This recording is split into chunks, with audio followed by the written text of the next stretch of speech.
So for me, I'd like to introduce one of my rock star agents, let her talk about it because she's truly out there. She's out there doing what she needs to do to help as many clients as possible. And I want you to hear her story because every day that she comes in my office or every time I talk to her, she has something more inspirational and gives back to me more than what I ever done for her. So I'd like to have a big round of applause for Connie.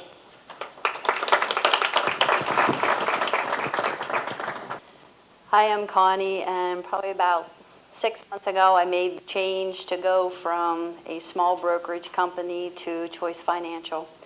I had known Mike for probably about 2 years before that. He was after me, but I was chicken to cross over. And they asked me to speak. Ralph, I had talked to Ralph here. I have an inquisitive mind and mind that never stops. And when I can't figure out how something works, I make the phone call. So I called Ralph one day. I'm like, I need to know how this lead thing works, okay? Because I never had to buy leads before. At least I thought I wasn't buying leads. So our conversation, 10 minutes, turned into 4 hours. And it was quite an eye-opener, learning experience. And I'm very, very respectful to Mike and Ralph. They have taught me so much, and I'm going to keep learning. One of the things that I do, I am married, I have 5 children, and I am also a cancer fighter and survivor. I was diagnosed with a genetic disease, or born with a genetic disease, that I have cancer grow all through my endocrine glands and anywhere I have endocrine cells, which is pretty much your entire system. I had my first bout. You could see, if you got close, you can see I had a great plastic surgeon, took my entire thyroid out, had a transplant from, I have a twin. I'm the cute one. I always say he's the shit that's left over. So, but he gave me a transplant in my arm, which is one of my glands that I got from him, and it helps me sustain some normalcy. And then the big one come, full-blown pancreatic cancer. Wow. Most people don't survive pancreatic cancer. I did.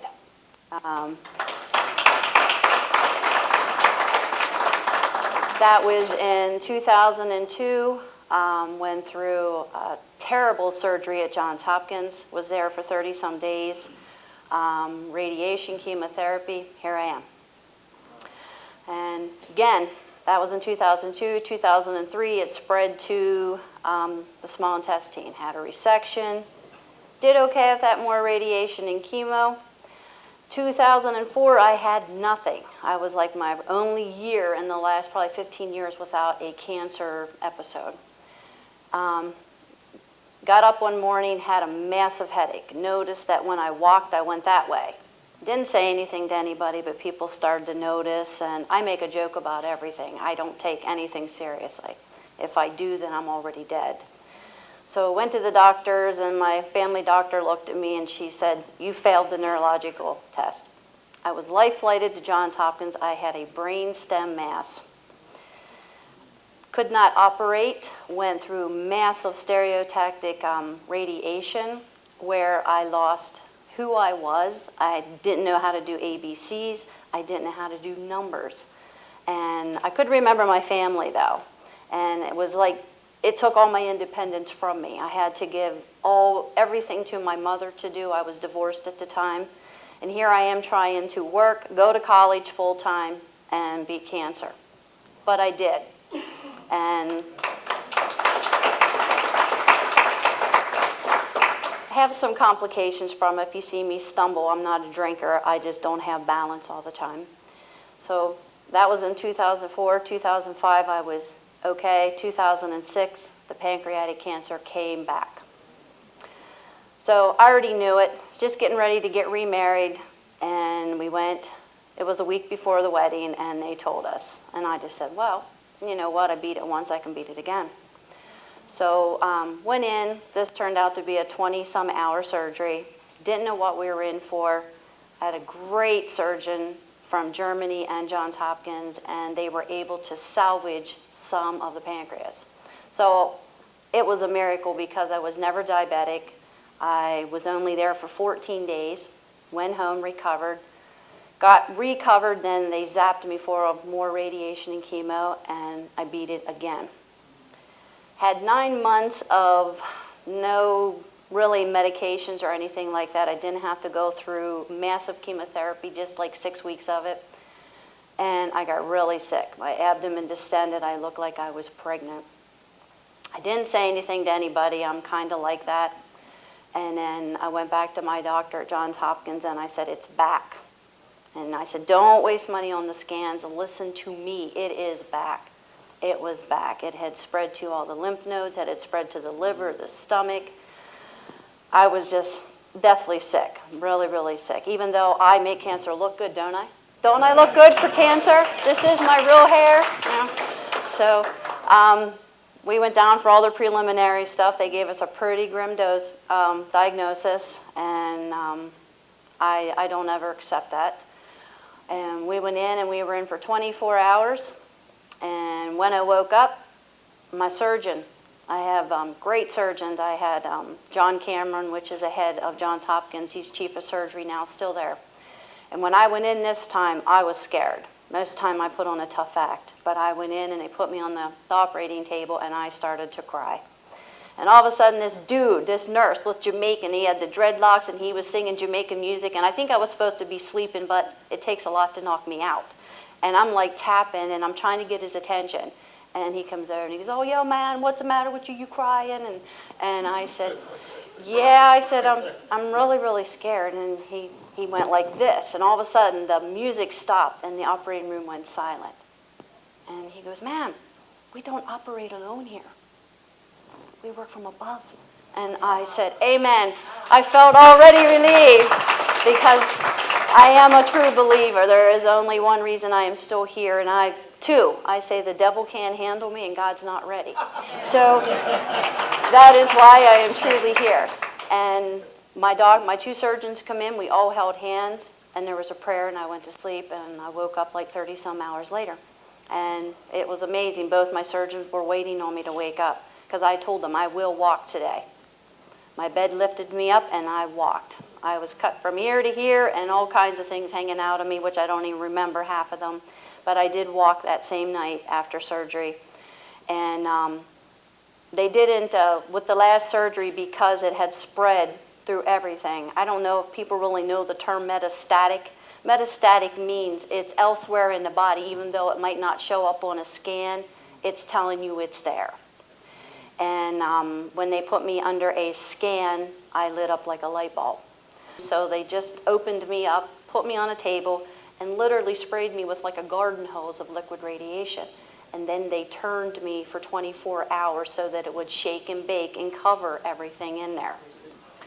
What they didn't tell the technician, which she was new, they had no problem with her, that because when you remove everything that God gives you, I had a spleen taken out, what was left of my pancreas, all my small intestines, some stomach, half of my liver, all my lymph nodes, and they put me back together. Well, guess what? There was nothing there to hold anything in. So they took clips, and they clipped my guts to my rib cage. So when I breathe, it hurts. I can't sneeze, or I feel like I'm dying and blowing my guts out. So the lady that did the radiation beams to direct at the main spot hit those titanium things. Well, guess what? It bounced off. Little did we know, it bounced off and ricocheted, went through my large intestine, went down and got stuck right in my ovary. So woke back up 6 hours later, and I said to my husband, he stayed with me the entire time, I said, my abdomen hurts. And they're like, oh, no crap, Connie, you just had major surgery. I'm like, no, this is different. You don't understand. I'd walk, I was out of that bed all the time. I was going and talking to other patients. This is different. I said, something's wrong. Well, Nurse Ratchet come in, and she was mean. And I said to her, I said, listen, you really got to talk. You got to listen to me. Listen to what I'm saying. I've been through 16 surgeries. Something's wrong. She never once looked to see. Well, I had pus oozing out of my abdomen because it had gone through my large intestine, and you have stuff in there that's bacterial and all that. So I was septic.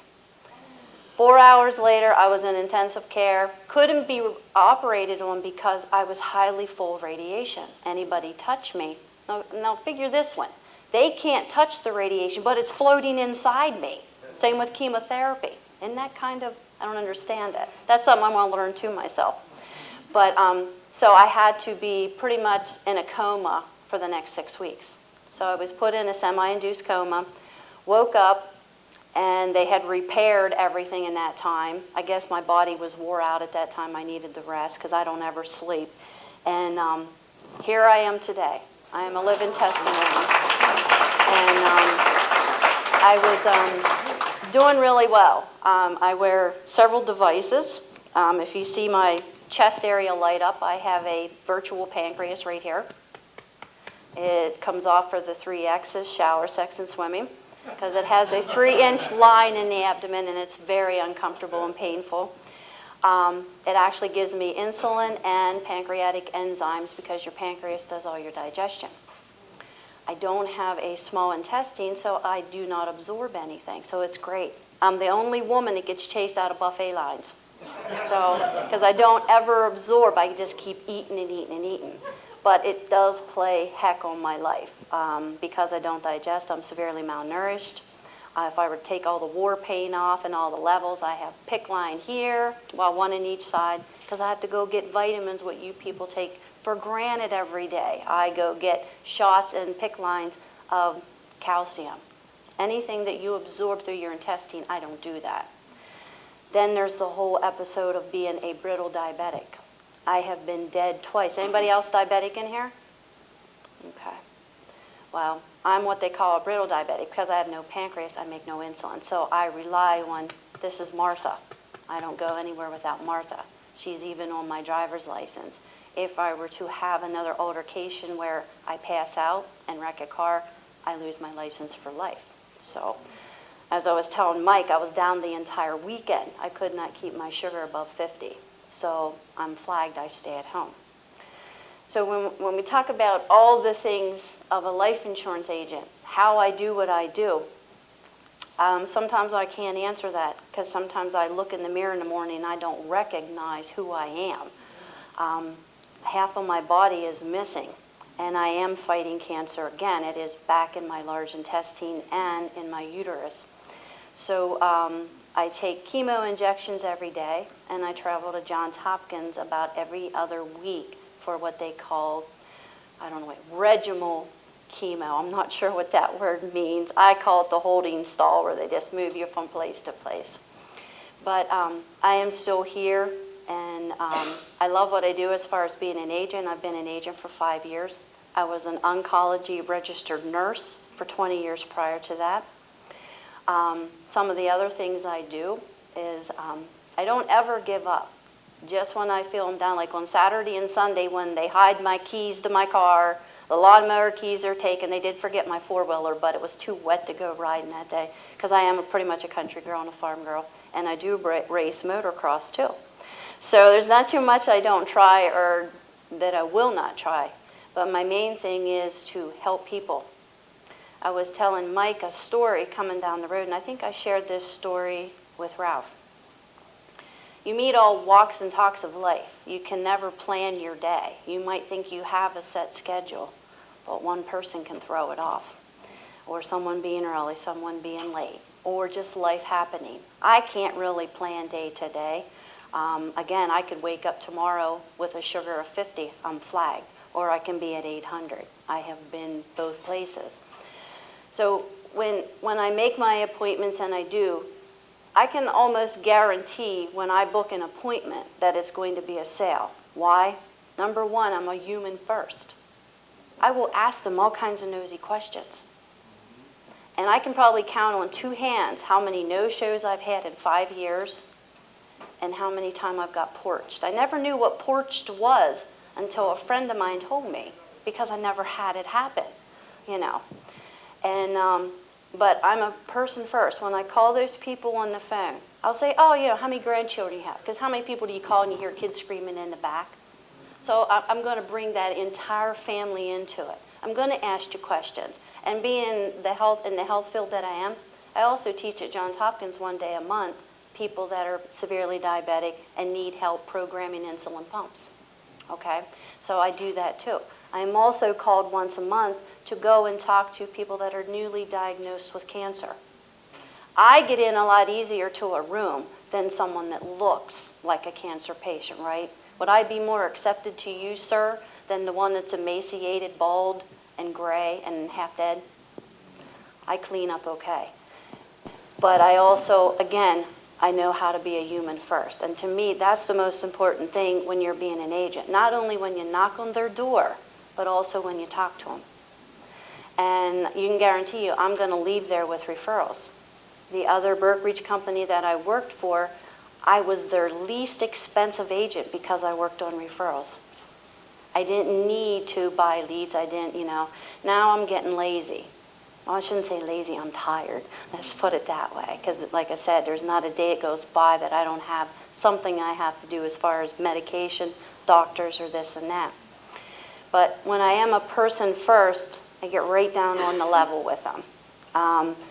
I had a referral the other day. The guy was talking about Harleys. Well, I have a Harley too, all right?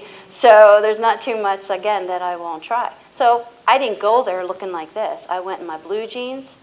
One of my clients worked at York Harley factory, gave me the newest T-shirt that was out there. I did that. I had my boots on.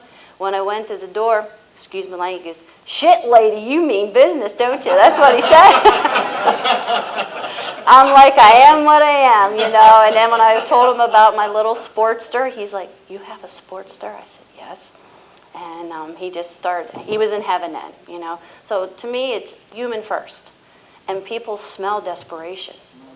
And they see the number sign on your head. And I was helping a guy get started the other day. Wouldn't you know it, every place we went, it was just, I don't know if I was off that day, but everybody wanted to quote. Then I heard the evil word, Lincoln Heritage. And that flipped me out, man. I did a somersault, and I go, "Whoa, stop, back up, right there, buddy." And I said, "I'm not leaving here till you sign today." And he's just like, "Are you serious, lady?" I said, "I'm serious. Look, the guy thought he had 20,000. He had 5,000. The rest was accidental, filled in. I said, "Do you know how many people don't open up their policies and really look? Because they bought you. They bought you." Now, I will sit there and sell a $5 policy before I will tell a lie and before I sell them crap. Because I guarantee you, when I fill their needs and I do what is right for them, I will be paid back. Whether it's in that $2 commission, or I get those referrals, or I've left a positive remark with someone, or whatever it may be. You just got to be on their level. And like I said, I've trained a lot of people in my life, and I'll tell you just how it is. And, like I said, you can be wealthy being an agent, doing it the wrong way, or you can be wealthy in here doing it the right way. And I think that's the most important thing. And I tell my children, it's not a matter of being right, it's a matter of doing what is right. It might not be that at the time, but I always tell my kids, do what is right, always. Even if you're not going to benefit, do what is right. And of the 4 people that I did quotes to, 3 called me back. I have them all booked for tomorrow and Friday. So something stuck with them. So, again, to me, as there's no lead that's ever unturned. I never throw a lead out. Even, I think it was 3 weeks ago, this guy went off on me wanting the free stuff. Okay? What free stuff? I read the card right to him. I said, "Oh, you think the government's going to give you free stuff? Really?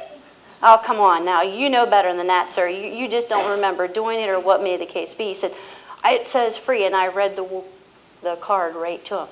I said, "Free information. Guess what? You're talking to her. How about I stop by and I'll give you the free information?"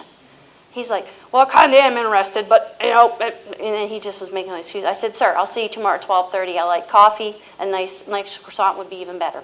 And I went there and I sold them. So, you just got to know how to give it back to them. And again, when you come across competitors, I was telling Mike I was in a home where The guy from, that word again, the evil L word, Lincoln Heritage, was waiting on me. I walked right in, sat right down. And when I started telling him more about the policy that he wrote, then he didn't even know what he wrote. He just looked at me. He said, "Who are you?" I said, "Who are you?" And he just got up and left. Just walked right out the door, and I ended up, didn't really do a replacement because it was still in the 30-day thing, and the guy did a downright lie to the client. So, you know, it is what it is. But one thing I do when I go into homes, I always ask to see other life insurance policies, because you want to make sure they are taken care of. And one thing I don't do, I don't ever go in and try to sell if they are adequately insured. I don't believe in leaving people rich or letting selfish kids today rich. Okay, today's kids need to work like you and I do. So I'm there to take care of the client's needs first. First, to be a human, talk to them. I'm never in and out of an appointment in less than 2 hours. Okay, that's just how I am. But it gets me referrals, gets me moonshine, it gets me apple pie.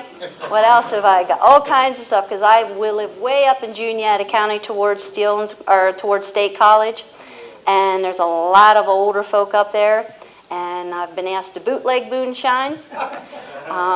Had some that made I said it probably killed what was left of my cancer. I'm almost guaranteed it did, because I about passed out from it. Had some great dandelion wine, dandelion dressing, but it's just being the human. And I remember the day when the Prudential life insurance agent would come and collect a premium. How many of you get asked that? Are you going to come around and collect a premium? Wouldn't that be awesome if we could still do that and have the time? You know, I said I'm going to clone me and have them go do that, because that's what people want. They want the customer service. They want to feel like they can trust you. And you know, again, I also go back and service all my clients. I take all the policies to them. And I make sure, number one, that it's opened. Number two, that I've gone over with it, because guess what? They all make mistakes. Home office makes mistakes. Sometimes we forgot to, you know, spell a name correctly, and we want to make sure it suits them. And if they're upset, guess what? I'm going to be upset. So again, not so much motivational, but first of all, be your own advocate for your health. When someone tells you that you're okay and you know there's something not, scream out. When your clients are screaming to you, you scream back, but you put their needs first. And I guarantee you, doesn't matter how much ALP premiums you do, it will come back. Might not be today, but eventually it does come back, and it does take care of all of us eventually. So, thank you.